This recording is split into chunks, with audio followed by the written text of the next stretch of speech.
Hi, welcome to the Sentinel Arlington Volcanic Field.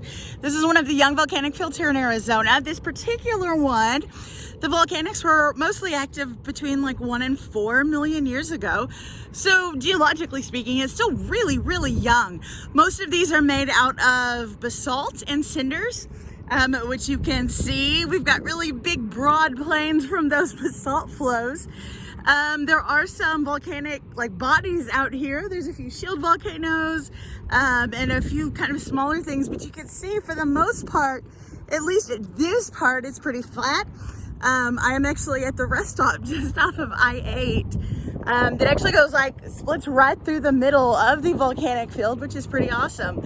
But you can see, if I give you kind of a close-up where I am, lots of people have been out setting up cairns, but you can see lots and lots of volcanic material, lots of very dark ones like this here basalt.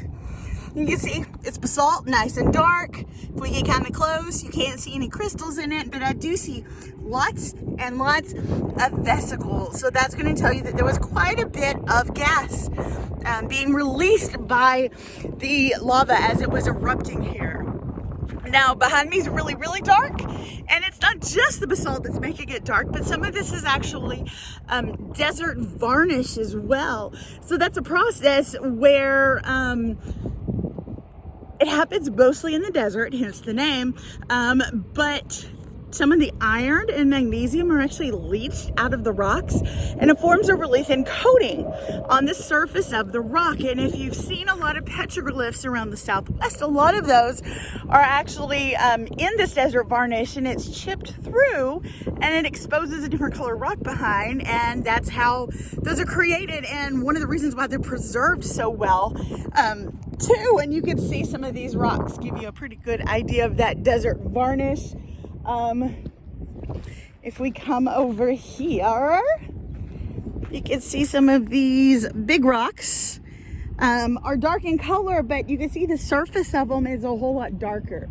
And that's that desert varnish to them. It's kind of cool because some of the places out here where you have more granites and lighter colored rocks, when you bust it looks all black, but when you bust it open, you can see that that varnish is just a really thin coating, and the light colored rock is behind there. So there you go. This is your Sentinel Volcanic Field.